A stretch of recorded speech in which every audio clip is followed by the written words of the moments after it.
Bom dia, alunos! Tudo bem? Como estão? Acredito que aguardando para que as nossas aulas retornem o mais rápido possível presencialmente. Por enquanto, ainda estamos em pandemia e devemos continuar o nosso trabalho. Hoje já contamos com o terceiro bimestre. Nesse terceiro bimestre, eu começarei com língua portuguesa, dando continuidade à semântica 2. Tem esse assunto no livro, página 151, até a página 156. Então, vocês irão acompanhar a leitura e explicação que eu informarei a respeito de negação e ironia, indiretas e implícitos, e, além disso, expressões idiomáticas, que será já no final, e frases feitas. Semântica 2. No capítulo anterior, você conheceu alguns dos recursos linguísticos do campo da semântica: a ambiguidade, a polissemia, a sinonímia e a paráfrase. Agora, nós trabalharemos com a semântica marcada pelos elementos que eu indiquei inicialmente. Nesse primeiro momento, vocês irão estabelecer as diferenças junto comigo da negação e da ironia. Dizer um não pode ser muito fácil em alguns contextos e muito difícil em outros, mas existem maneiras de negar que não envolvem o uso dessa palavra. A palavra em questão é especificamente o não, certo? Essa é a palavra. Qual é a proposta da negação enquanto sentido em um contexto? Depende, nem sempre o não vai dar uma ideia própria de negação. Pode ser que ele afirme algo diante de um contexto ou enunciado. Eu irei ler agora, fazer uma reflexão com vocês a respeito de um contexto. Ou seja, duas pessoas, certo, terminam um relacionamento.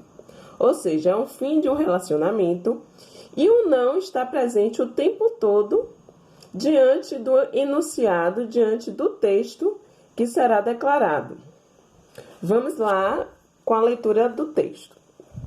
Leia o trecho abaixo, no qual são feitas reflexões sobre o fim de um relacionamento. Aceitar um fim é aceitar um novo começo. Continuar numa relação na qual as pessoas não mais se relacionam faz tanto sentido quanto ir patinar porque se está com fome. Verifiquem que há uma comparação que está sendo colocada em relação às pessoas não mais se relacionarem, fazendo um sentido, uma comparação com patinar, mesmo estando com fome. Aliás, dando continuidade, você perde tempo, pessoas, vida. Você ganha arranhões que poderiam ter sido evitados, ganha mágoas de alguém que poderia ter sido sempre especial e só. Ninguém disse que iria ser fácil, ninguém disse que não iria doer. O costume grita e você pensa que é o amor ainda vivo em algum canto. Grande engano, grande perigo. Até que o costume mude de figura, tudo é vazio, lembrança, saudade, tudo é ele.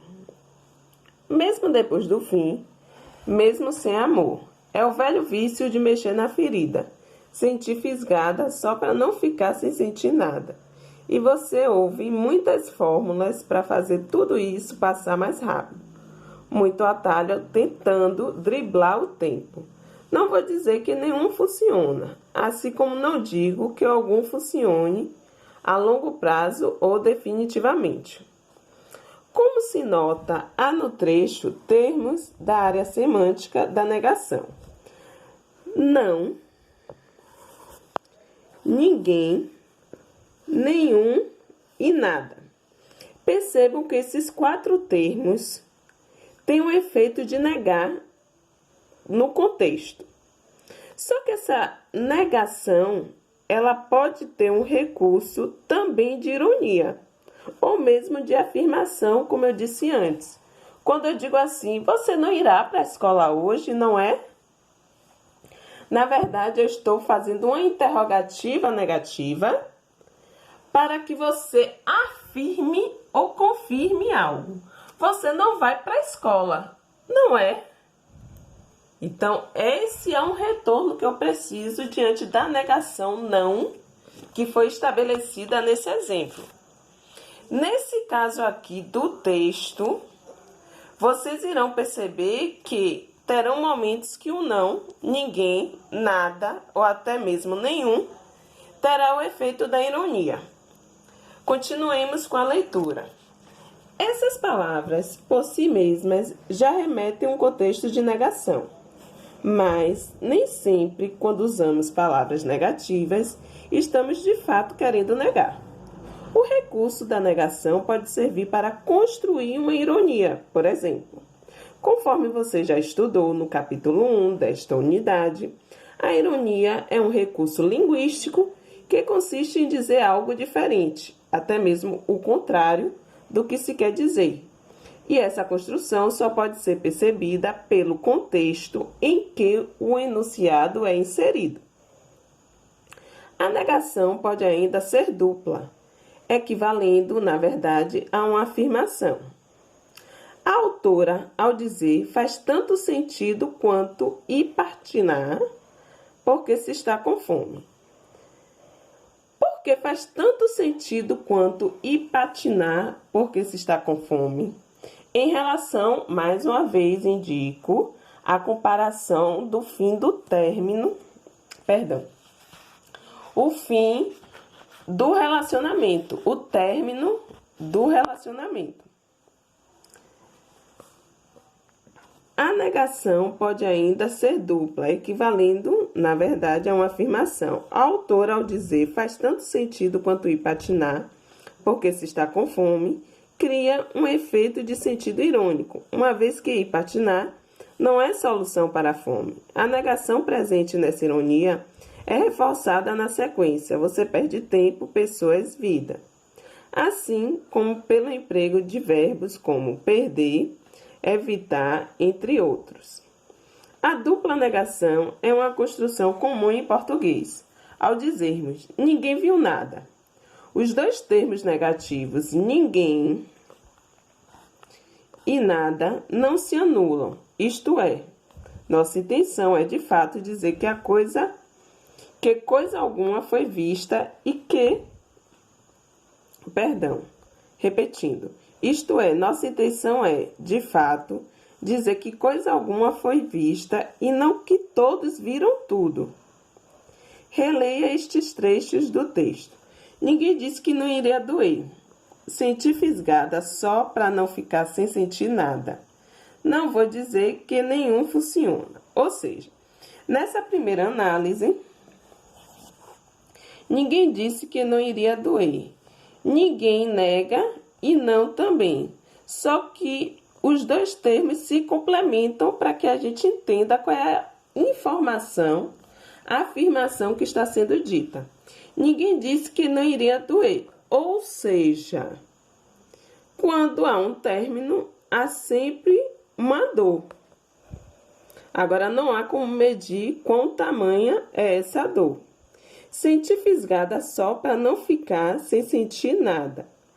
Ou seja, por mais que você tenha terminado, ainda assim, ao relembrar alguns momentos e alguns fatos, você ainda vai sentir uma fisgada e não necessariamente deixará de sentir algo, o nada.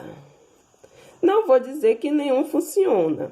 Ou seja, a pessoa está dizendo que há algo que funcione, apesar de existir um não e nenhum como negação. Então, nem sempre o não quer dizer não.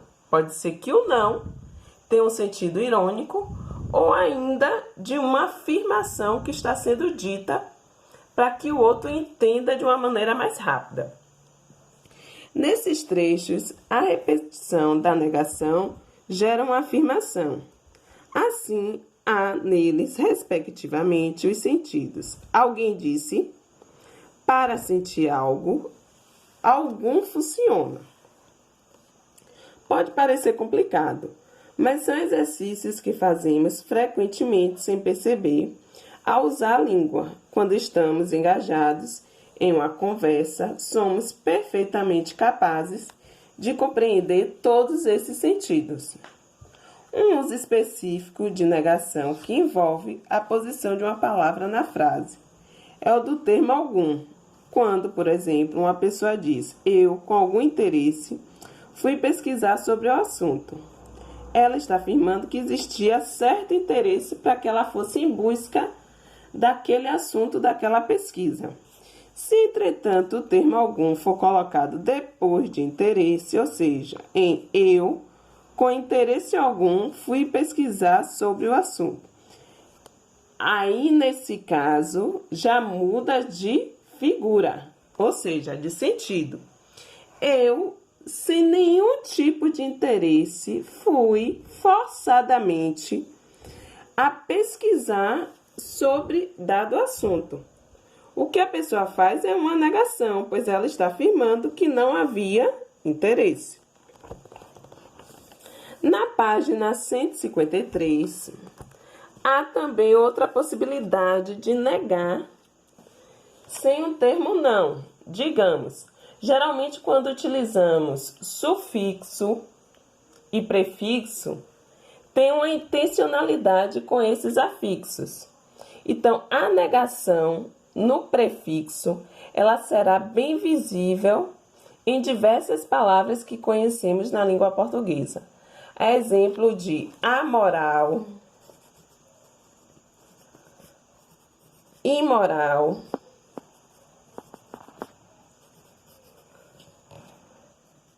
desarrumado,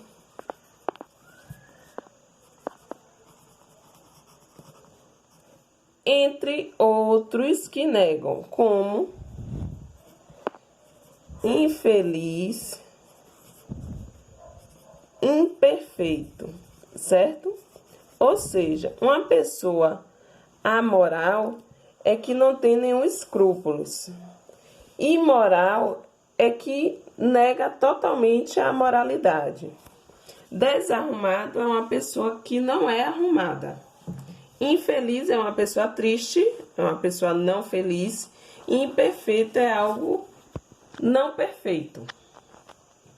Então, além da palavra não, ninguém, nada, nunca, enfim, que expressam negação. Tem um anúncio publicitário aqui a respeito da desconcentração. Esse anúncio tem um poder de buscar na palavra desconcentração, fazer uma associação com o plano de saúde, ou seja, um planejamento de vida. No enunciado principal do anúncio, exercite o seu poder de desconcentração. Há a substituição da palavra concentração, mais corriqueiramente usada nesse contexto. Poder de concentração, pela sua negativa à desconcentração, a fim de chamar a atenção do leitor. Ao confrontar essa frase com o texto não verbal, fica possível construir sentidos como permita-se, em alguns momentos, sair do habitual, que seria exercitar o poder da concentração em um escritório ou em uma sala de aula, por exemplo, e se desconectar das obrigações diárias, indo a uma praia, deixando a cabeça vazia e assim beneficiando a saúde. Então, nesse contexto que tem indicado aqui no anúncio, exercite o seu poder de desconcentração.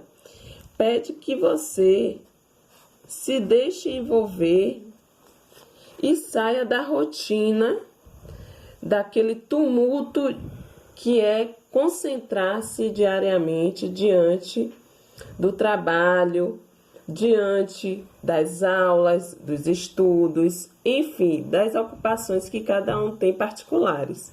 E deixar-se envolver diante de um ambiente que seja descontraído, que vá levá-lo a um planejamento de vida ou mesmo a um plano de saúde que te possibilite isso.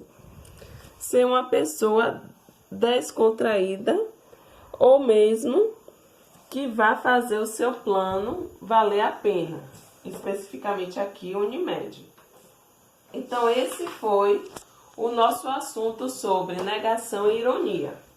Na página 154 tem o assunto sobre implícitos e indiretas. E na página 155, expressões idiomáticas e frases feitas. Esses 4 sentidos, eles são mais simples. Por que, professora, são mais simples? Porque no caso dos implícitos, voltando para o prefixo, como eu disse antes, de imperfeito. Implícitos é algo que não está claro, evidente. Estaria claro e evidente se fosse explícito.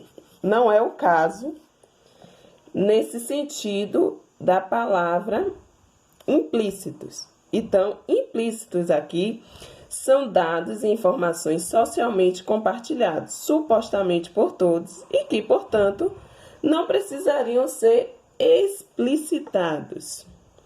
Digamos, tem um anúncio aqui ao lado, que é um anúncio machista, porque nossa sociedade, infelizmente, é machista. Um enorme jardim para seu filho brincar, passear e namorar, e para sua filha brincar e passear. Ou seja, implicitamente está sendo dito que o filho, o homem, certo? O filhote lá, que tem o sexo masculino, ele pode brincar, passear e namorar. Ou seja, por meio dos verbos, ele pode praticar essas 3 ações no jardim de maneira natural. Em compensação, quando se trata da filha do sexo feminino, ela só pode brincar e passear, ou seja, não delega a responsabilidade para a filha namorar. Isso já está incutido desde pequeno nas crianças pelos próprios pais, ou seja, o filho pode namorar, mas a filha não.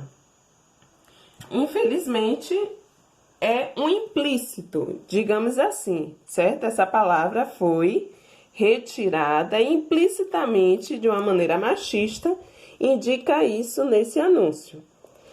Indiretas, por sua vez, consistem em, tomando-se por base alguns implícitos, não dizer diretamente o que se pretende. Quando alguém diz assim, isso foi uma indireta, professora? Eu, na maioria das vezes, não. Foi uma direta já mesmo. Porque, na verdade, quando a gente utiliza uma indireta, ela é bem sorrateira. Ela é quase uma ironia, mas essa indireta, ela é bem declarada no que se refere à questão que está sendo dita. Vou explicar diante desse exemplo que tem aqui. Armando, como você cresceu? Já tem namorada? Não, e nem quero. Isso é Armando respondendo à senhora. Por que não procura alguém da sua idade? Ou seja, indiretamente, Armando já indica que não tem estrutura para que tenha uma namorada, principalmente da idade da senhora. Ele já desbancou a senhora dizendo que não é interessante ela saber se ele tem ou não namorada. Não convém naquele instante. Então, isso foi uma indireta. Isso, é claro, aos fofoqueiros e fofoqueiras, diga-se de passagem, não é? O humor da tira é construído com base em uma indireta muito comum em nossa sociedade. Quando se está interessado em alguém, é comum perguntar à pessoa se ela já tem namorado, dando a entender que, se não tem, ali diante dela está um pretendente. Armandinho, personagem da tira, entende a fala da amiga da mãe com essa indireta, quando, na verdade, ela estava apenas querendo enfatizar a percepção de que ele está crescido, a ponto de poder namorar. E esse é o mal entendido, essa quebra da expectativa que cria o efeito de humor. Então, o que se quer dizer aí? Que a indireta, muitas vezes, ela não é bem deglutida, nem pela pessoa que recebe a indireta e nem pelaquela pessoa que declara, que emite a indireta. Porque a intenção da senhora foi apenas dizer que ele já estava crescido para namorar. E a de Armandinho foi de dizer para ela que apenas... Deixe-me grifar aqui para vocês perceberem.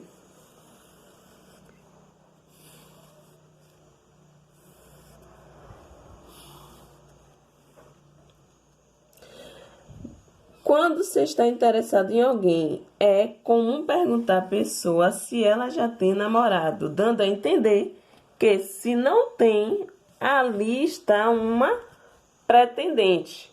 Ou seja, Armandinho entendeu que ela já seria a predestinada a namorá-lo, justamente porque ela lembrou que ele já estava crescido, mas também não foi o caso. Então ficou um empate tanto em relação à senhora quanto a Armandinho, porque a indireta não envolve, como é que eu posso dizer, um sentido amplo de entendimento das partes. Justamente porque é uma indireta. Ela pode ser bem recebida ou não. Expressões idiomáticas e frases feitas.